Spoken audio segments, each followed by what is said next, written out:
Feliz Dia das Mães, pra quem for de Dia das Mães. Tem mães me ouvindo? Eu sei que minha mãe comenta em todo episódio. E você que é mãe, também comenta aqui no episódio. Porque hoje a gente vai falar de mãe, mas através dos filhos. Afinal, toda mãe também foi uma filha. E assim como a sua mãe te deu um nome, foi você quem deu o nome da sua mãe. Esse é o episódio pra você mandar pra sua mãe e falar, te amo. Mas antes, uma historinha, que você pode pular indo pro minuto 2:16. mas que eu recomendo bastante escutar. É bem divertida e você vai entender melhor o final do episódio. Quando eu tinha uns 4 anos, eu jogava um joguinho da aventura de Puffy e seus amigos, que era um joguinho de um palhaço e animais que ensinavam inglês. The Books on the Table. E uma das fases desse jogo, que olhando ontem pra fazer esse podcast era bastante simples, pra mim era impossível. Porque eu tinha 4 anos. Então toda vez que eu terminava de jogar esse jogo e voltava em looping pra uma nova, mesma aventura, eu passava pelo meu terror de fazer o circuito com o gatinho, sem ser pego pelos monstrinhos pra chegar até o pato. Eu tinha problemas tão mais simples, meu Deus do céu. E toda vez que eu chegava nessa fase, eu gritava, mãe! E minha mãe descia do segundo andar da nossa casa pra resgatar meu gato de animação dos anos 90. Isso se repetiu muitas e muitas vezes. Mãe! Aí ela descia e passava a fase. Mãe! Aí ela descia e passava a fase. Até que depois da 1000ª vez ela vira pra mim e diz, se você falar mãe de novo, você vai ver só.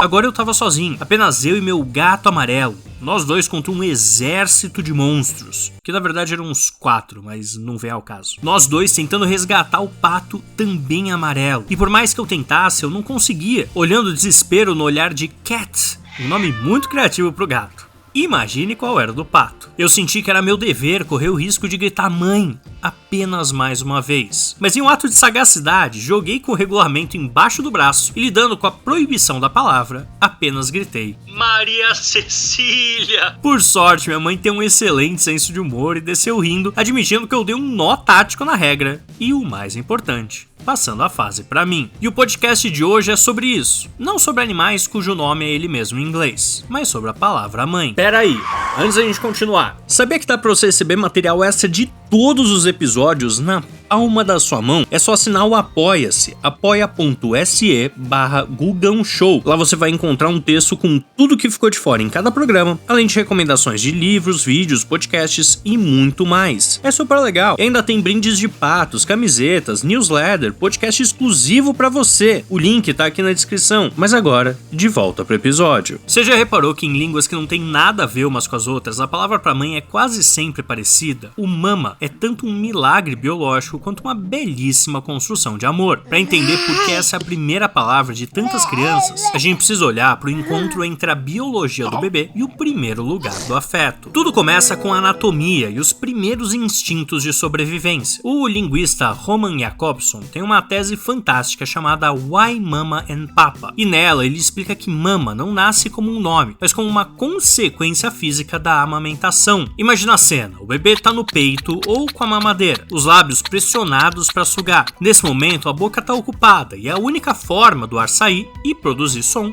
é através do nariz. Esse murmúrio nasal é o início de tudo. Inicialmente é apenas uma reação em som do ato de se alimentar, um som que surge naturalmente. O que torna isso emocionante é o que Jakobson chama de teoria do resgate, ou interação entre dois mundos. Vem comigo porque a gente vai entrar num papo de sujeito que tem pintura de tinta neon no quarto. Vamos lá.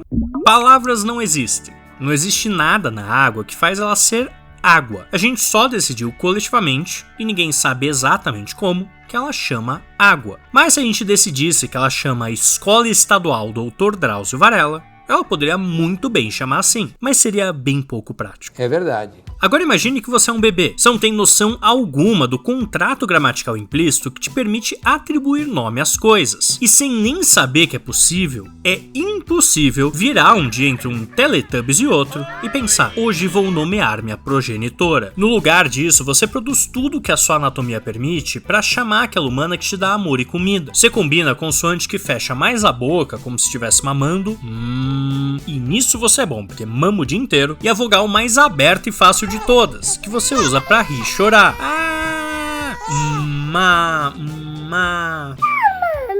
O bebê usa toda a possibilidade da sua anatomia vocal para chamar o único mundo que ele conhece. Só que é aí que a coisa fica bonita. O bebê chama por mamá porque é a mãe, nas palavras de Jacobson, a grande provedora. Ela é quem geralmente corre para socorrer o bebê quando houve esse murmúrio. Se na nossa sociedade quem socorresse esse primeiro mundo das crianças fosse quase sempre o pai, possivelmente ele levaria o cargo, como acontece em algumas culturas. Nós decidimos que aquele som significa mãe, e ao respondermos com carinho e alimento, validamos essa conexão com a criança. É o esforço total do bebê para gerar a palavra, e o amor materno direcionando ela. Essa semelhança cruza fronteiras e idiomas de forma impressionante, revelando uma tendência mundial para termos de parentesco baseados em formas infantis. No francês temos o carinhoso maman, no italiano o expressivo mama, eu vou parar de fazer o sotaque se eu prometo. Se viajarmos para a China, ouviremos o mandarim ma, até em línguas africanas como o Swahili a palavra é mama, no russo também, no alemão, nos povos matis. É uma prova que no nível mais básico do nosso desenvolvimento somos todos unidos pelo mesmo som de cuidado. Mas eu falei sobre como a mãe também nos encontra nessas palavras, e como em algumas culturas é diferente. O caso mais famoso e curioso é o da língua georgiana. E admito, você não clicou nesse podcast de Dia das Mães achando que a gente ia adentrar a língua georgiana. Mas vamos lá. Lá o jogo vira. Mama significa pai, enquanto o termo para mãe é deda. Existem também línguas no sul da Ásia, no subcontinente indiano, como o Tamil, onde mama se refere ao tio materno.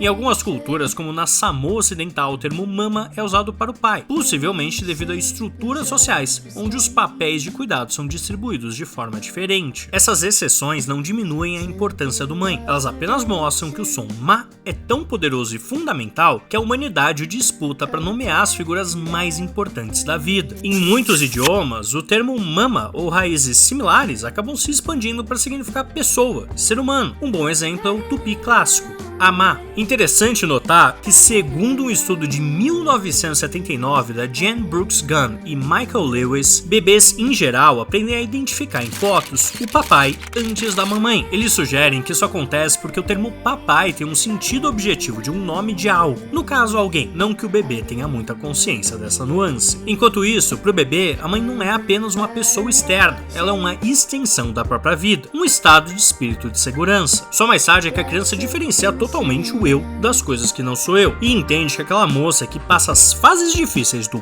Puff e o palhaço é um ser distinto com um nome próprio, mas que continua sendo sempre mama, seja em francês, chinês ou português. Por isso, toda a sua biologia te levou a dizer hoje, Feliz Dia das Mães. Ou no meu caso, gritar, Feliz Dia da Maria Cecília!